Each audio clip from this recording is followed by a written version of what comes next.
السلام علیکم ورحمۃ اللہ وبرکاتہ۔ دوستو، آج ہم حضرت ہود علیہ السلام کا واقعہ سنائیں گے۔ اللہ تعالیٰ نے حضرت ہود علیہ السلام کو قوم عاد کی طرف بھیجا۔ اس قوم کے لوگ لمبے قد اور چوڑے جسم والے تھے۔ ان میں سب سے لمبا 100 گز کا اور سب سے چھوٹا انسان 60 گز کا آدمی تھا۔ بت پرستی کا چلن بہت زوروں پر تھا۔ خدا کو بھلا بیٹھے تھے۔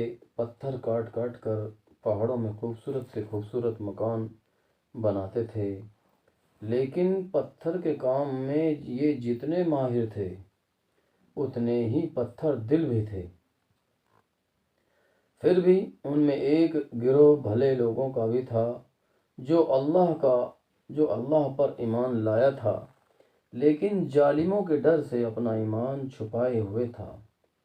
جب حضرت ہود علیہ السلام کی واعظ و نصیحت کھل کر ہونے لگی تو یہ بھلے لوگ حضرت ہود کا پورا ساتھ دینے لگے۔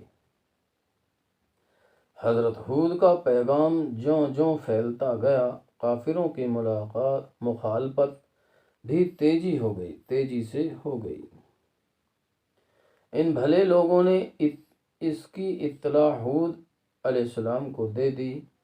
حضرت ہود علیہ السلام نے اللہ کے حضور ان دشمنوں کے لیے بد دعا کی۔ چنانچہ برسات نہیں ہوئی، باغ اور کھیتی سب سوکھنے لگی۔ یہ اکال 7 سال تک چلتا رہا۔ لوگوں کا برا حال ہو گیا۔ بھوکے پیاسے مرنے لگے۔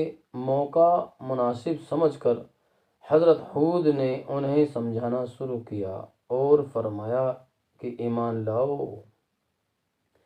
اپنے آپ کو دنیا کی ان پریشانیوں سے بچاؤ۔ یہ سب پریشانیاں تمہارے کفر کی وجہ سے تم پر آئی ہیں۔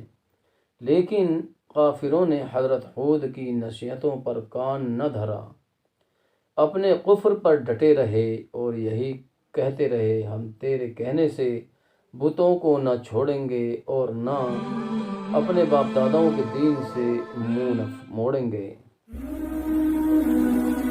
اس زمانے کا قاعدہ تھا، جسے کسی بڑی مشکل کا سامنا ہوتا تھا تو مکہ میں کعبے میں جا کر دعا کرتا تھا۔ جو دعا قبول ہو جاتی ان دنوں عاد قوم کے علاوہ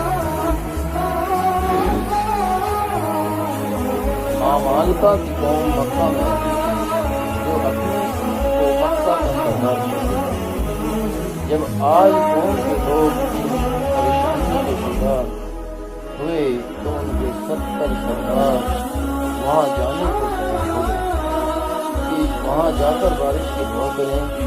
یہ لوگ جب لمبا سفر طے کر کے مکہ پہنچے تو معاویہ بن قطر کے گھر میں اترے۔ اس نے ان سب کی کھانے اور شراب کی ایسی زوردار دعوت دی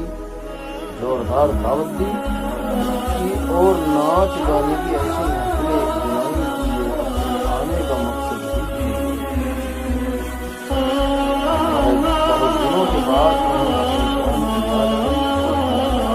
قوم کی دن لعنت ملامت کرتے ہوئے یہ سب دعا میں اور قربانیاں چڑھانی شروع کی، لیکن پھر بھی کوئی نتیجہ نہ نکلا۔ ان سرداروں میں مرصد بن مادان چھپا ہوا مسلمان تھا۔ حضرت ہود پر اس کا پورا ایمان تھا۔ اس نے کھل کر کہہ دیا کہ جب تک تم سب حضرت کی بات کو نہیں مانو گے اپنے مقصد کو نہیں حاصل کر سکو گے۔ ان لوگوں نے اس کا بھی بائیکاٹ کر دیا اور اپنے طور پر دعا کرتے رہے۔ اتنے میں 3 ٹکڑے بادل کے دکھائی دیے، سفید، کالا، لال، اور ان بادلوں میں سے آواز آئی کہ ان میں سے کوئی ایک ٹکڑا اختیار کر لو، اس کے بعد خدا کے حکم کا انتظار کرو۔ ان لوگوں نے کالا بادل پانی کے بادل کا روپ سمجھ کر اپنا بنا لیا کہ آواز آئی کہ تمہیں اب کالی راکھ باقی نہ چھوڑے گی، بلکہ اب عاد قوم دھول دھول اڑ جائے گی۔ اللہ کے حکم سے وہ کالا بادل عاد کی قوم کی طرف بڑھا۔ لوگ کالا بادل دیکھ کر بہت خوش ہوئے، لیکن ان کے دل میں وہ بات پیش آئی نہ سکا۔ ان کے دل میں جو بات پیش آ ہی نہیں سکا کہ یہ عذاب کا بادل ہے۔ انہوں نے سوچا ہی نہیں کہ یہ عذاب کا بادل ہے۔ حضرت ہود کے یہ انکاری حضرت ہود کا مذاق اڑانے کے لیے کہا کرتے تھے، بڑا سچا بنتا ہے تو لے آنا اللہ کا عذاب، ہم تیری بات کہاں مان رہے ہیں۔ لیکن انہیں کیا خبر تھی کہ جس حقیقت کو وہ مذاق سمجھ رہے ہیں وہ حقیقت بن کر سامنے آ گئی ہے۔ جب حضرت ہود نے دیکھا کہ عذاب آ گیا تو اللہ ہی کے حکم سے اپنے 4000 ایمان والوں کو ساتھ لیا اور باہر نکل کر ان سے کہا کہ یہ دائرہ جو میں نے انگلی سے تمہارے چاروں طرف کھینچ دیا ہے اور تمہیں خدا ہی کے حکم سے اس میں بٹھا رہا ہوں تاکہ تم اس عذاب سے بچے رہو۔ دیکھتے دیکھتے کالا بادل آندھی طوفان میں بدل گیا۔ قوم کے لوگ گھبرا گئے۔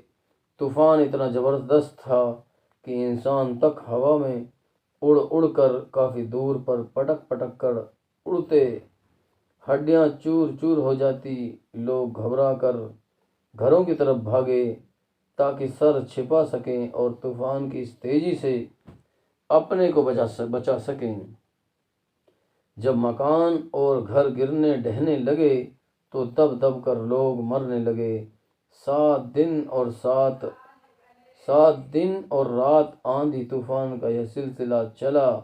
تباہی و بربادی کا ننگا ناچ ہوتا رہا اور عاد قوم اللہ کے عذاب کا شکار ہو کر رہ گئی۔ ہاں، حضرت ہود اور ان کے ساتھی اس سے بچے رہے۔ جب عذاب کا سلسلہ ختم ہوا تو ہود اور ان کے ساتھیوں نے ایک طرف کو اپنے رہنے کو مکان تیار کیا اور پھر سے رہنے سہنے لگے۔ حضرت ہود علیہ السلام 464 سال کے ہوئے تو ان کا انتقال ہو گیا۔ اِنَّ لِلَّهِ وَإِنَّ إِلَيْهِ راجعون۔